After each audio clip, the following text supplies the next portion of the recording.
everyone, and welcome to our program for tonight. And I have with us tonight Josh Funk, and Josh is going to tell us a little bit about some of the miracles that happened in World War II. We had just done a program, Josh, on World War I recently. So we're interested and really excited to hear what information you might want to share tonight with us. Well, it's a pleasure to be here, Linda, and just want to welcome everybody out there that's listening. I want to start off by just saying that I want to acknowledge all the veterans that have served in our military throughout the years of this country and its history. I want to thank the spouses and sons and daughters and parents of those soldiers as well. And also would like to give a special shout out to any of you fine women out there in this great country that may have served at home during the war, working in the factories, producing things for our soldiers and for our men over there to help them win the war. And I know that there were probably several children out there that had to give up a lot so their moms could do their part. And I just want to thank all the families from there and any veterans or active duty that we have nowadays. I'm very proud of each and every one of you, and you're a big part of why we have the freedoms that we do today. Really just want to kind of start out giving a little overview. I mean, we're coming up on the 74th anniversary in December of the attack of Pearl Harbor. And it's amazing to me that in my generation, in younger generations, and even maybe generations ahead of me, people are starting to lose that history.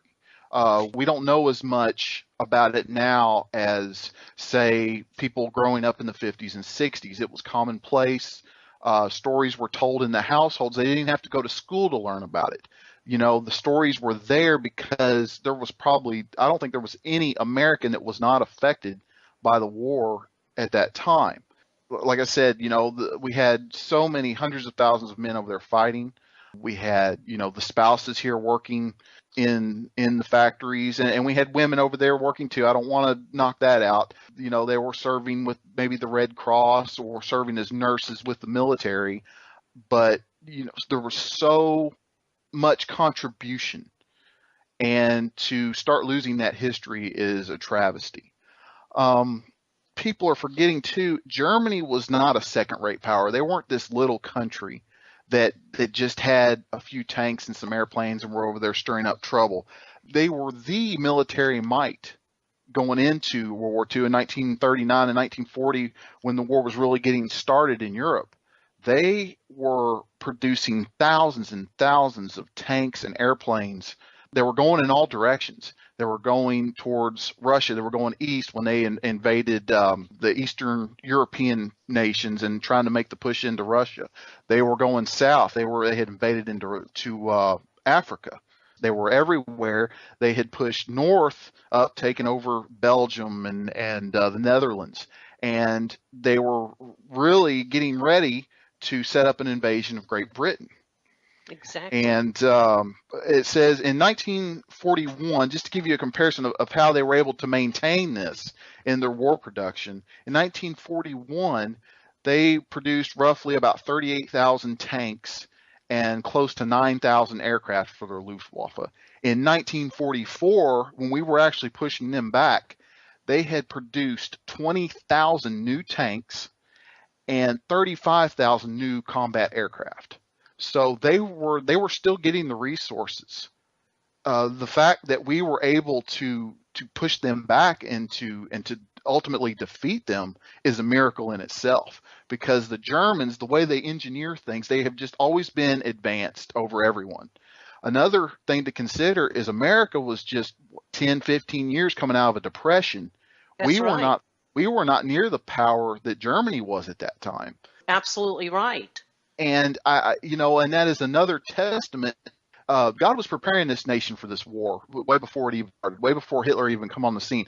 The Depression, as bad as it was, what it did was it strengthened family units and it hardened an American. It just made them more resound. They could take a lot more.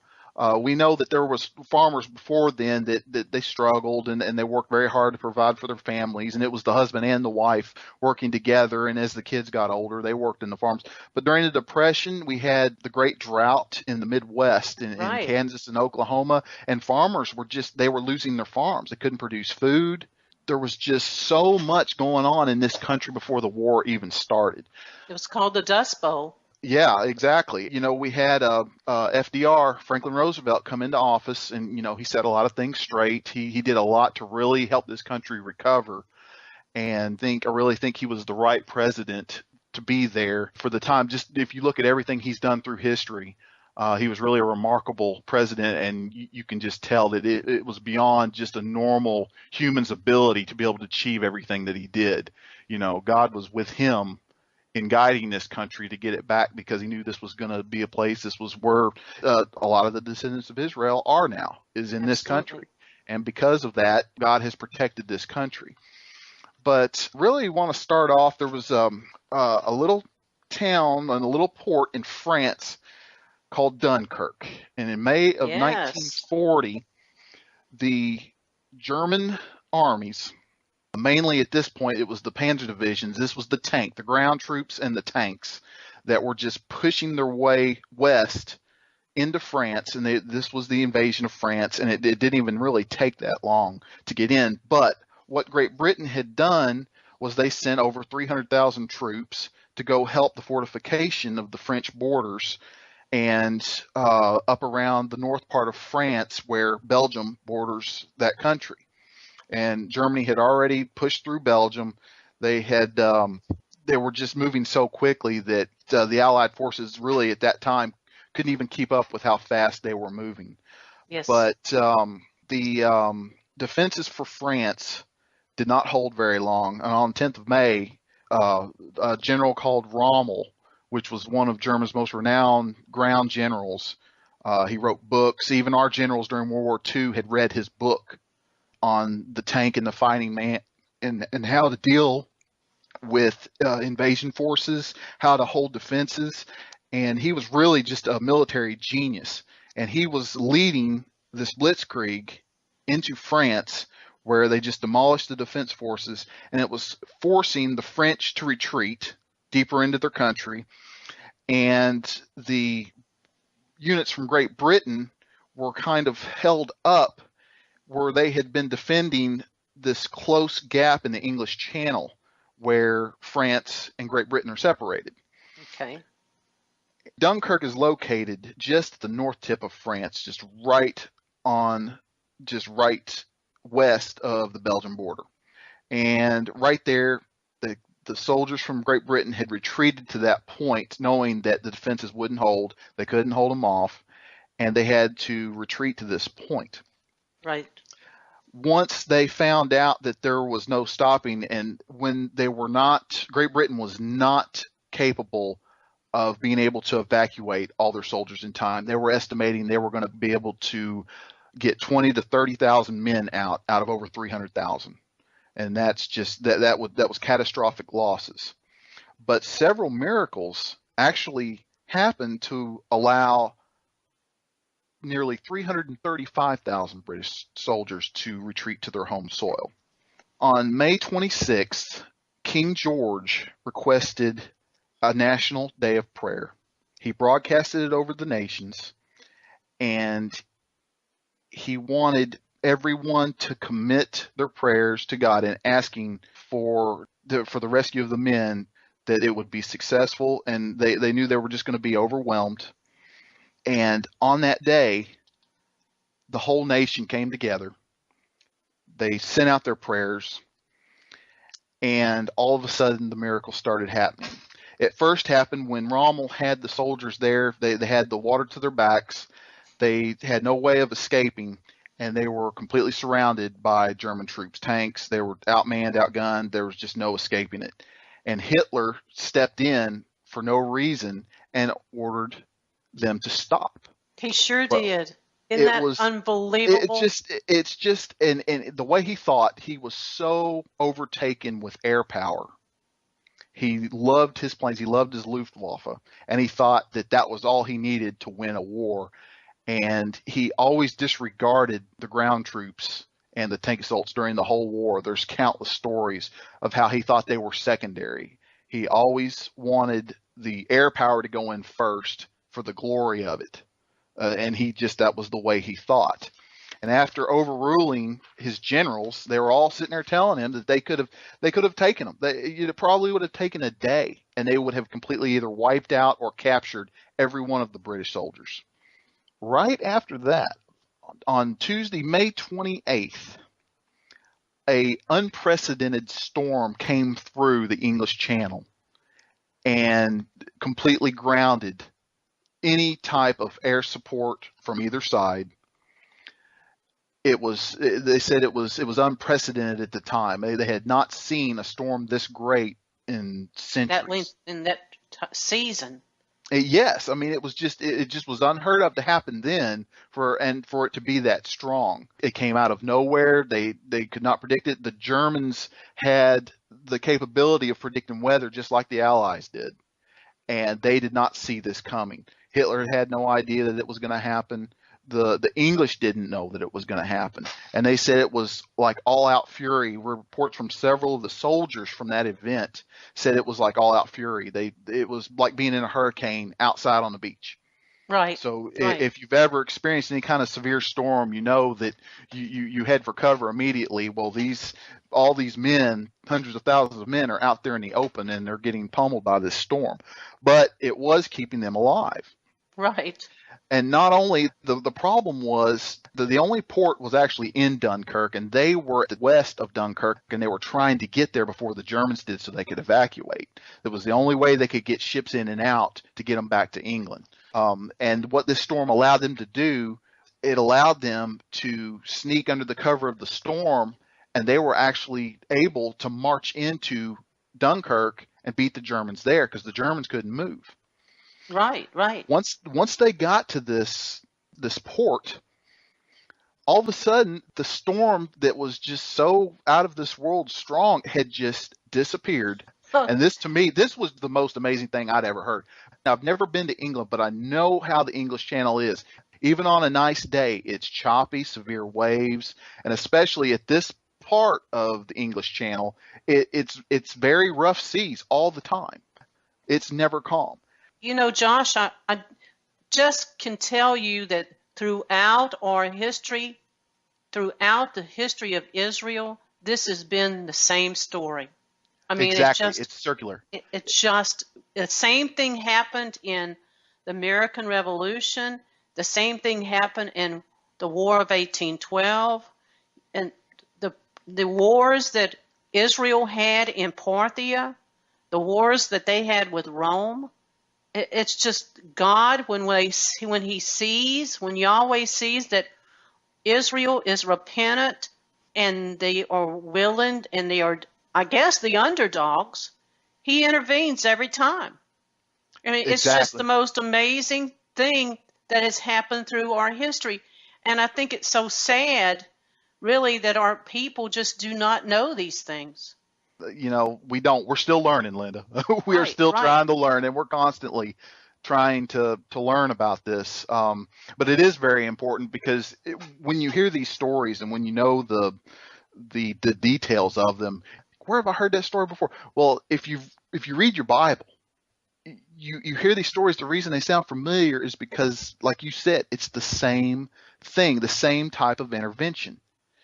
And Yahweh wants to not only be the one to give you victory or give you success, but he wants you to know that he was the one that gave that to you so you can acknowledge him for that. He likes to take you to the Red Sea. He likes to take you to the Red Sea, and when you're at the Red Sea and you have nowhere else to turn, then he likes to be the one that intervenes for us. And it happens in our daily lives, and it's happened practically all through our history. I mean, just look at the story of Gideon. He told Gideon, you have too many troops. You have too many troops. He separated the people right then. He said, you have too many troops, and this is what I want you to do. And it's amazing because he told Gideon, I want you to know that I am the one that gave you the victory. And that's what he wants us to know, that he gives us the victory. That's exactly right. And really, I had known this story, and I'd heard it when I was younger. I had two grandfathers that served in World War II, so I actually heard some of the stories. Not as many as I would like to have, and I wish I had been older so I could have appreciated them more. But to hear these stories about how things just unexplained phenomenon that happened, well, it's not an unexplained phenomenon. It's Yahweh intervening. When you hear about these amazing stories, you have to just stop before you go any further, because stories that are written nowadays, everybody's about trying to get rid of God. They want God out. So Right. I think that is one reason why we're not getting these history lessons, is because they can't deny Yahweh was involved with them, so they just rule them out. That's why history has almost totally been removed from the schools. It is. It's like they'll teach a week on the Renaissance period, and we know from the Renaissance period there were so many things that happened that were just very profane. In the art, the way people acted, the way they dressed. But then they'll spend, not even a day, learning about what's happened in the Revolutionary War, Right. or what happened in the Civil War, Exactly. because it's just too obvious that Yahweh was involved in so many ways. And I'm not in any means saying that I love wartime or anything, but what you can do is you can look and appreciate when we have these times of travesty. Who do we look for? We're going to get delivered if we just believe and put our faith in Yahweh and let him handle it. Exactly. And this is identically what happened at the Spanish Armada. Armada, yes. And it was the exact same thing. A storm came up and destroyed all the ships, of the Spanish ships that were coming against Britain. And they were the underdogs then too. I mean, Yes, Spain Britain, ruled the sea at they that not only point. had more ships, but they were bigger, stronger, had more cannons. They were more seasoned sailors at that time. I mean, they just technically on paper they were overwhelmingly more powerful. They absolutely Yet they were. were defeated. But to finish this story out at Dunkirk, and this is completely amazing to me, the waters became still. Like I said, anybody that knows that region knows that the waters in the English Channel, they're never still. I mean, they're so choppy. They sent out every kind of boat, anything that would float. They had rowboats leaving England to go try to rescue these soldiers. Yes. They had reports from their air support, from the English air support, that they could look down and they said they could walk from England to France without getting their Wow. feet wet. There were so many boats, and most of these vessels, these were civilian vessels. I mean, they didn't have nearly enough vessels that were military transport in that area to be able to evacuate everyone. So Exactly. they were calling on the civilians and everything. And while they were evacuating, and this is actually a specific thing that happened on the beach right as they were evacuating, with the weather cleared up right towards the tail end of the last group of soldiers that were making their ways to these boats, they had a report there was an area of about 400 British soldiers that they were running along the beach to try to get to their areas where they were going to get on the boat. They still had not made it to the actual port of Dunkirk. Right. And roughly around 60 individual German attack fighter planes were encircling this group of men. And they were dropping bombs. They were machine gunning them. You would think, okay, well, maybe 10 or 15 of them survived. Right. There was not a single casualty of over 400 men and that many planes. How does that happen, Josh? Actually, the report from one of the soldiers was a chaplain, and he said that he had actually dove to the dirt until he didn't hear the firing anymore. When he got up, he was not only was he uninjured, but he said you could see an outline of his body of bullet holes. You could tell. He said it was like the outline tape.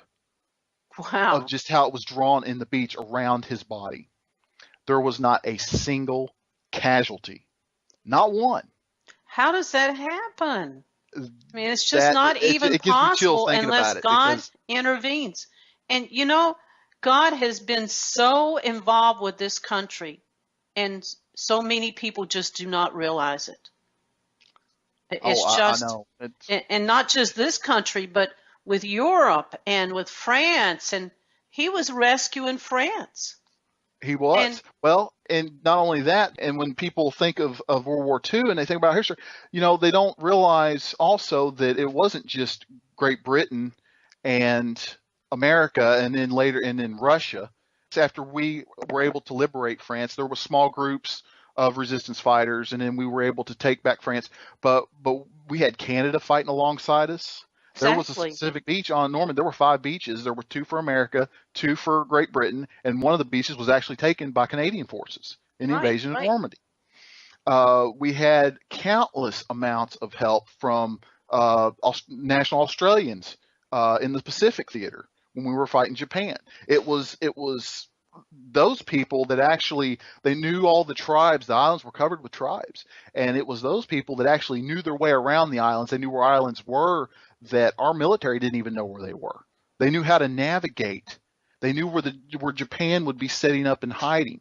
And there were just so many. If you really analyze how the war turned out, there's no way that many different types of countries, most of them non-power, Right. not powerful nations, that came together on the Allied side and were actually able to contribute in ways that you wouldn't think of. You know, And that's what we've and always that's done, Josh. We've always come to the rescue of our brothers. and we have, and that is true.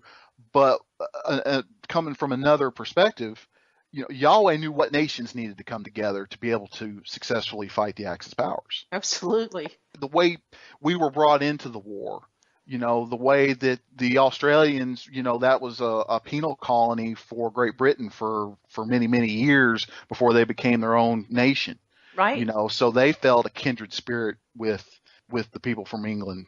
Canada gets a lot of disrespect, but they had several times where they were an integral part of our major invasions, and they were right Exactly. They alongside were. there fighting. They were right alongside there fighting with us. But needless to say, there was roughly 335,000 soldiers rescued, just clutched from the jaws of defeat. Even the highest military advisors and generals of Great Britain at the time, they couldn't explain it. Many of them would not acknowledge the fact that the king got down on his knees and started the prayer, which, when you look at the line of David and you think about the Hezekiah. kingships, how the lost 10 tribes were scattered and where they are, you can look for the examples like that and you just see it. I mean, that was so reminiscent when I read that. It was so reminiscent of all the stories you hear about King David, how he would just break down and cry out to Yahweh for deliverance from whatever the situation was. And Exactly. that's why Yahweh loved David. He sinned all the time, but he loved him because David loved Yahweh. And the same identical situation with Hezekiah. When Exactly. Hezekiah went into the temple on the Passover and the Syrian troops were taunting and had sent a note to Hezekiah saying, "Where's your God now? Let's see your God save you now." And they were taunting Yahweh. It's, And it, the entire army was wiped out that night by a meteor shower. it's just amazing that we as a nation can start to deny God. If you And just we're going down the wrong path. We're not being taught these things in school, and it's unbelievable what you're teaching because most people have no clue. And when no, they do hear these stories, they're not told they're a miracle. yeah, exactly. Another story I want to share with everyone, and this name came to my attention. I'm originally from the state of Indiana. We got Indianapolis Motor Speedway. I'm a big fan of racing, and I noticed this name, Edward Rickenbacker, and it started talking about he was actually a World War One flying ace. He had several kills. It was just amazing. But the story of this man, he had owned the Indianapolis Motor Speedway for a time. He'd been a Wow. race car driver before World War One started. most other families at the time in the early 1900s, children, when they were in their early teens, especially boys, they had to go get jobs to support their families or to help support their families. It was just so hard to just eke out a living at that time. And that was even before the Great Depression. But he was a World War I volunteer, and he was roughly 26, 27 at the time, and he had no college education. He was not allowed to train as a pilot at the academy because of his age and his lack of his education. So he originally volunteered in World War I to mechanic airplanes, and in secret he taught himself how to fly. Wow. And later on down, he had managed, because of a shortage of pilots that were capable, because they kept getting killed. You know, we had a lot of French and English pilots at that time, and the life expectancy was not long. Right, It was, I know that. it was even less in World War I than it was in II. That they got to their third mission, they were doing really well. Again, the German fighters, because of their engineering skills, they were more maneuverable, and they were just superior. So that was why there was such a high death rate for the Allies at that time. But anyway, he ended up becoming an ace. He was awarded a Congressional Medal of Honor in 1930. He'd actually taken on 5 attack fighters, German attack fighters, by himself in his lone plane, and had actually not only turned them back, he shot down 2 of them and turned the other 3 back. Wow. Him getting the Congressional Medal of Honor, was put in command of the 94th Fighter Wing. He had 2 harrowing adventures. In 1940, he was working with airlines. He was starting up smaller airlines, and he was a passenger aboard one of the airliners that actually crashed in the Atlantic Ocean just right off the coast of Atlanta. Okay. It was really shallow water, and I don't know exactly where the crash happened, but I know that the rescuers were on the scene. He actually remembers a medic coming to him and saying that this one's too far gone, and they went on to other people that they thought were going to survive the crash. He was given up for dead. Not only did he survive, but he was able to overcome multiple internal injuries. He had a back injury, severe leg injury, which made him end up having to walk with a cane. But again, he was saved, and when you hear this story, you're going to understand why. Because of his military service, he stayed as a civilian during World War II, but he actually worked in the Pacific Theater delivering messages. And to tell you how high the government held him in regard, his aide was a full bird colonel, which is a very high rank. The next rank is general. So, and that was his assistant. So he had a full-time colonel with him. So he was actually used as a messenger. All his heroin experiences, he was a fighter ace. The government knew they could trust him. October 20th, 1942, we're approximately 10 months after the bombing of Pearl Harbor, he was given orders to be relayed to General MacArthur, who was in the Pacific Theater. It was right around, probably the Pacific Fleet was probably a good 1,500 miles west of Hawaii, because there were some little islands there that we were actually trying to establish beachheads in, because we were starting to try to push Japan back. Right. He was in a B-17 bomber, and they missed one of these little islands, and they had overshot the island where they needed to refuel. Okay. Well, they did not know where they were. Radar was still new. Most planes didn't have them at that time. As a matter of fact, this island that they were refueling at did not have radar either. They ended up having to ditch the plane. They said immediately that Edward Rickenbacker was the one who just basically took charge of this situation. As the plane was going down, he was putting what food he could together, getting the rafts together so they could bail. And he said he started praying that the plane would hold together long enough for them to all be able to evacuate. All men were able to get out. They were in 3 rafts, and most of the food that they had been able to salvage had gotten salt water. Most of their provisions were ruined almost immediately. Okay. They basically had a dozen or so oranges and some fresh water pouches, and that was all they had to survive. They go through days and days of ordeal. The Pacific Ocean, as large as it is, and there's these three little rafts out there floating out in the middle of it. And the technology's not there to find these men. So they're out in the middle of nowhere. They're at the mercy of the flows. Several instances. There was one instance where Edward, he'd gone to sleep. He recalls that he puts his hat over his face, and almost immediately a bird lands on his hat. He's able to reach up and grab this bird. They ate most of the bird immediately. They didn't even cook it. They were just ravaged. About 6 days they had been at sea at that point. Wow. Yeah, it's just amazing. But then they're able to use what's left of the bird as bait, and they did have a couple of fishing poles that were with the survival gear in the rafts. They were able to immediately catch some fish. They were being kept alive.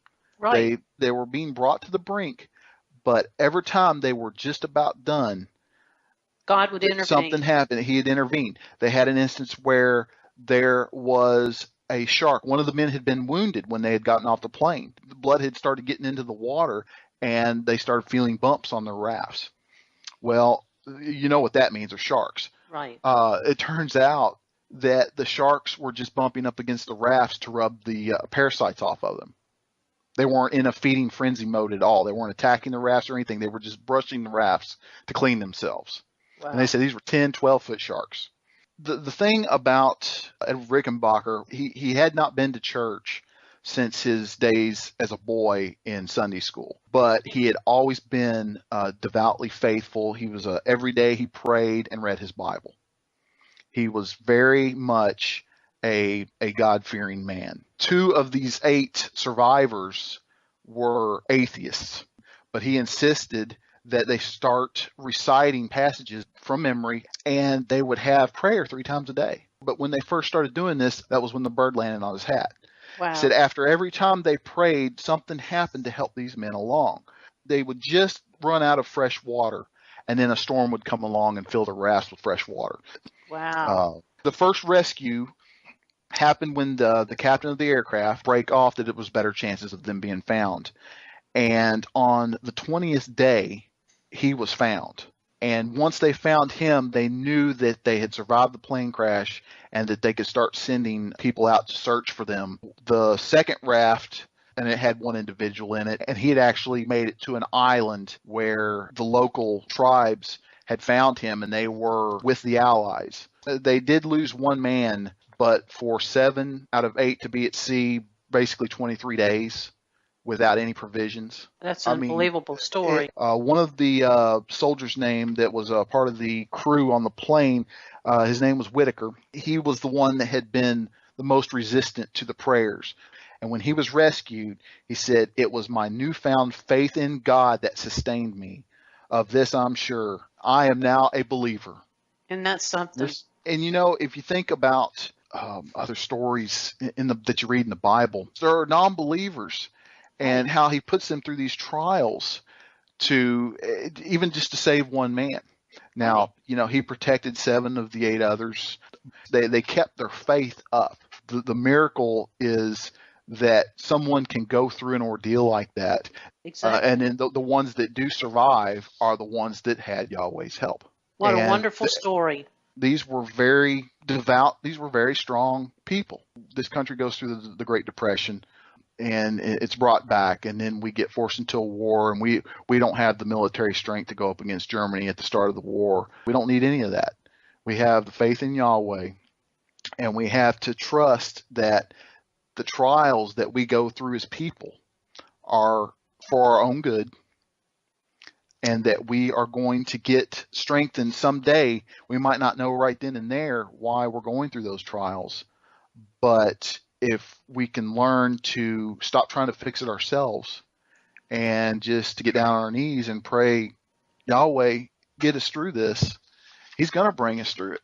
Well, you know, this is a very good message for the people in this country today, because we're probably going to go through World War III. And this is an excellent story so that people understand that God will hear us. Now, I know you have a third story. I do. And this is something that I actually knew a little bit more about. It's a story that I've known for years. I watched a movie It was a John Wayne movie called In Harm's Way. Right. Now, these war movies that came out, Hollywood get a hold of them, and they're going to dramatize stuff. They're going to maybe take some facts about an actual event and make a fictitious story out of it. Well, I started looking into where did they get this story from, and a couple of battles that took place on an island or a group of islands. It actually was referred to as Truk Lagoon and the Truk Islands. Okay. Japan had established this island. This was their Pearl Harbor, and they had a very mighty fleet. Again, just like the Germans, this was no third world country army. This was a powerful. That was what with Germany, it was about their air superiority and their ground forces, and they had their navy too. Mostly their U-boats their submarines were what did the most damage in World War II.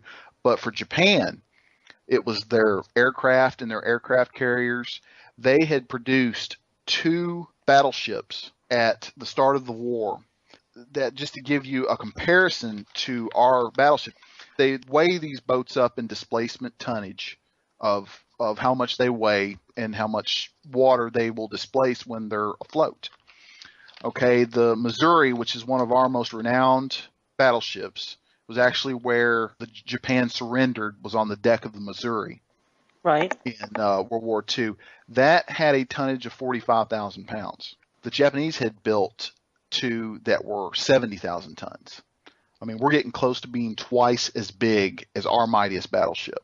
Exactly. Okay. If it's that much bigger, it's able to have thicker armor. It's able to have more of the big guns. They were far superior in firepower technically than anything that we had. One was the Yamato, and the other was the Musashi. Whenever they were even mentioned in the vicinity, the American sailors would get nervous. We still believed in the battleship back then. It wasn't until the end of the war that we knew that the aircraft carrier was actually the way that warfare was going. So anyway, they have both of these battleships docked up at the Truk Islands. They've got many, many submarines, thousands of soldiers, something like 400 to 500 armed aircraft. They have 6 airstrips. This was just a huge military installment. And it should have taken us weeks, if not months, of bombardment to be able to penetrate these defenses on this island. But we knew we had to take it. So when the order was given, I believe around the 10th of February, we were getting close. The Japanese commander ordered his battleships and almost all of his submarines to fall back, to evacuate the Truk Islands. We weren't going to get through. I mean, that's obvious. We didn't have, and I hesitate to say this, but we didn't have nuclear bombs at that time. We couldn't just annihilate the island. I mean, what we would have had to do was, just like in Iwo Jima, we would have had to send our foot soldiers ashore after bombarding it from our ships at sea, and we would have had thousands of soldiers die. The Japanese commander, this reminds me of Pharaoh getting his heart turned. Right. And Moses was asking to let my people go. Well, again, he steps in and he is changing the heart of this military commander who's in charge of pretty much the entire Japanese naval fleet. And he evacuates all his firepower. He was aware that the Americans had built a new plane at that time. And yes, we were becoming a better Navy at that point as opposed to when we were bombed at Pearl Harbor. Right. We had new ships, we had upgraded battleships, we had more carriers had been built, and we had new naval planes that were far better than the ones that we had at the start of the war. That being said, just out of the blue, just nearly evacuates all his heavy firepower away from the island. But then he ends up keeping some of the smaller the destroyers and the cruisers, and they keeps most of their planes there on the ground, which that was where they were getting a lot of their airstrikes on the islands that we were taking. Were coming out of this island. But it was several days of bombardment. But to make a long story short on this story, we completely took over this island, took out almost every plane they had on the island. None of the planes were hardly even able to take off. because we had kind of caught them by surprise. It doesn't really give any details about weather, but I'm sure weather was involved. Right, right. At this point in time, you can't just sneak a fleet of 50 ships up to an enemy stronghold and not be seen. Exactly. So again, for whatever reason, Yahweh had a hand in it because we couldn't have just got them up there. We only lost in this entire engagement. We only lost 40 men and 25 planes. That is amazing. Japanese, they still had around 40 naval fighting vessels in this lagoon. They were all destroyed. So I think I counted a total of close to 500 aircraft total. Wow. Enemy aircraft that we destroyed. Again, most of them were on the ground. And think around 3,500 Japanese casualties and several hundred more were taken prisoner. That is just miraculous. And we lost 40 men. That's unbelievable. Now, again, if you've ever studied any kind of military history, for you to be able to do that, it's not humanly possible without help. Not with the firepower that we had. No, that definitely wasn't the case. Yes. I read from a military author on the Yamato, and it was in Pensacola Naval Air Force Museum. And I was reading it, and they said that ship could probably, at the time, on paper, could successfully take on 5 our best equipped battleships and survive the attack, if not win it. This is the stories that happen over and over again to us. This has happened so much that we think that we can do it on our own strength, that we did these things. It's our might and our arm and our power, and it has nothing to do with us. It had to do with the fact that we, at that point, asked Yahweh to intervene for us. And that's how we really won all these wars. It is. And there were a lot more obvious stories, and there are a lot more miracles. If you do any studying on the little town of Bastogne, and that was towards the end of the war. Germany was making one last push. They refer to it as the Battle of the Bulge, but it was just a handful of infantry and a few tanks and artillery, Allied forces, and they were able to hold this town of Bastogne from several different divisions of German infantry and tanks. There's information all over the place. If anyone wants to further their studies, that's a good place to start because there's a lot of information on that. Bastogne was a small town, 5 or 6 main roads that the Germans needed to take in order to start another push. And all these roads converged on this one little town. It was out in the middle of nowhere, woods, mountains, everything on both sides, and that's probably why all these roads converged on this town. And our men knew they had to hold it. They were soldiers that were sent there without winter gear. It's November 1944, I believe, is when they first started setting up in this little town. Very harsh winter, snow on the ground, and they're just in their combat, their regular uniforms. Their combat uniforms. They had no winter clothes, they had no winter boots, socks, and these men were able to hold up. But if you really study these stories, you can see where the hand of Yah was intervening. And whenever they would need some German troop movements and they would inexplicably move the wrong way, or a snowstorm when they were getting ready to try to siege on Bastogne, a snowstorm would come up. There are all kinds of just stories just in this little battle. A general book, biography on General Bradley, who had served with Patton. Patton was amazing. Yes. He studied the wars of Joshua. He did. Oh, and he kept a Bible by his bed when he slept. Exactly. He surely did. He used many of the battles of Joshua to plan his own battles. Yes, there are countless stories of they would have bad weather and Patton of how he would keep chaplains close and have them pray for good weather. Right, exactly. But the reason I really like General Bradley, they called him the GI General. He was very close friends with General Patton, and he actually had a lot to do with the movie Patton, but he wrote a book. He talks a lot about Patton and just things that he saw. And General Bradley, unlike Patton, he was not an arrogant man. General Patton was. He was just very sure of himself. Right. And General Bradley was more of a soldier's man. He was always very concerned about the welfare and the condition of the soldiers. And he was actually a very good general too, but he gets overshadowed because of his humility.